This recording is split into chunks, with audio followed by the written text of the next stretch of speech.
일상을 유지한다는 건 뭘까요?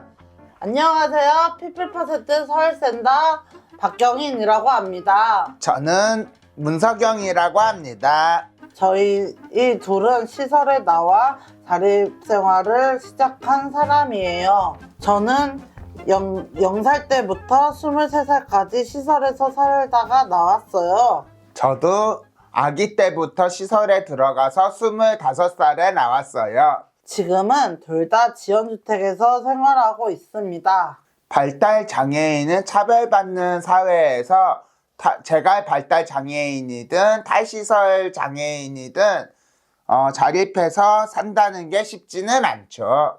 그래서 오늘은 저희가 직접 겪는 이야기를 들려주려고 합니다. 자, 바로 오늘의 주제는 바로 일상! 자립한 뒤에 일상을 유지한다는 건 뭘까요? 계속 살아가기 위해 필요한 건 뭘까요? 저는 자립하고 가장 먼저 목막했던 게 장 보는 거예요.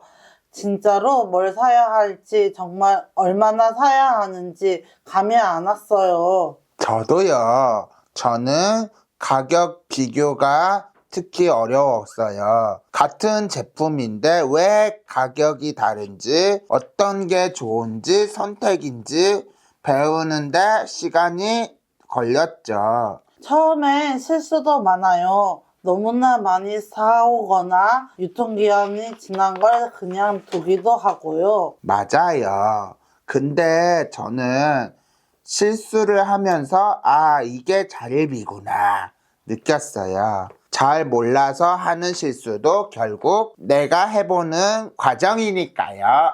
그런데 발달장애인 자립교육이라고 하면 맨날 청소, 빨래, 요리만 얘기하잖아요. 맞아요. 밥 해먹을 수 있어야 자립이다. 이런 식으로요.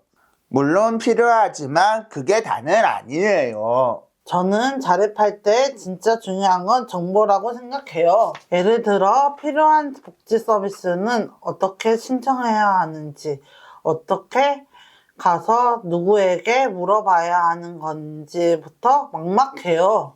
생활비 관리도 그래요. 전기요금, 난방비, 핸드폰 요금, 세금, 월세 매달 언제 내야 하는지 처음에 너무 헷갈렸어요. 저는 한겨울에 보일러가 고장이 났을 때 정말 난감했어요. 세입자가 잘못해서 고장 내면 본인이 고쳐야 한다는 거 하잖아요. 그런 걸 따지기도 어렵고 당장 추운데 어디에 연락해야 할지 모르겠고 이불을 잔뜩 둘러도 덜덜덜 떨렸어요. 정보를 알아야 실수를 줄이고 위험도 피할 수 있어요. 근데 중요한 건 누가 한번 알려준다고 내 것이 되지는 않는다는 거예요. 맞아요. 우리는 직접 해보면서 배웠잖아요. 실수하고 다시 해보고 몸으로 익히면서 결국 자립은 누가 알려줘서 끝나는 것이 아니라 내가 경험을 통해 필요한 정보를 찾고 비교하고 선택하는 힘이 생기는 과정 같아요.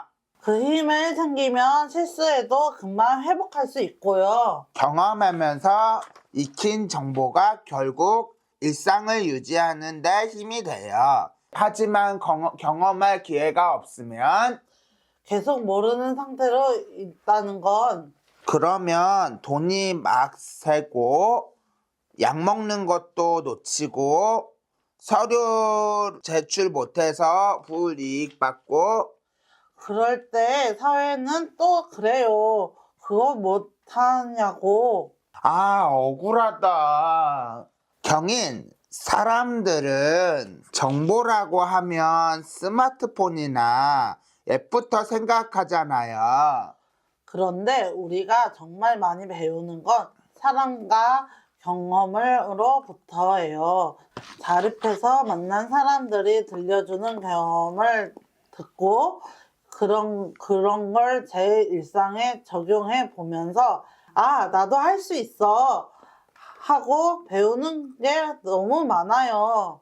처음부터 잘하진 못해도 시간이 지날수록 잘할 수 있게 돼요. 무엇보다 저는 삐뿔퍼센트에서 실패해도 된다는 것을 배우면서 정말 큰 힘을 얻었어요. 시설에 나올 때 아무도 도와주지 않았고 모두가 반대했어요. 그래서 꼭 성공해야 한다는 압박감이 너무나 컸어요. 완벽하게 해내지 못하면 실패라고 생각했는데 그 부담 때문에 제가 무너지던 것 같아요. 저도 그래요.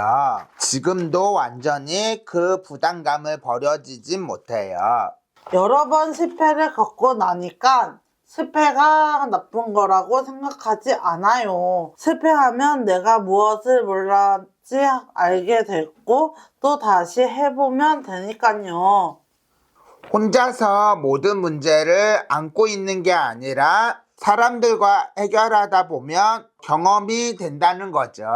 함께하는 사람들과 일상의 여러 경험을 쌓다 보면 삶에는 실패도 성공도 없다는 걸 자연스럽게 알게 되는 것 같아요. 문제는 발달 장애인은 경험의 기회에서 자주 소외된다는 거죠.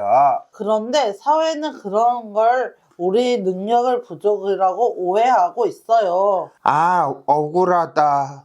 사실 우리는 능력이 부족한 게 아니라 정보와 경험을 연결할 수 있는 환경이 부족한 거라고요. 자립한 뒤 일상은 소소한 일들의 반복이에요. 장 보기, 약 챙기기, 서류 제출하기, 사람들 만나기, 이런 평범한 일들이 꾸준히 굴러가야 삶이 이어져요. 일상이 흔들리면 삶이 흔들리고 일상이 안정되면 삶도 안정이 돼요. 자립은 특별한 능력이 아니라 일상을 꾸준히 이어갈 힘을 갖는 거니까요. 그래서 우리는 계속 이야기할 거예요. 발달 장애인에게도 안전하고 지속적인 삶이 필요하다고.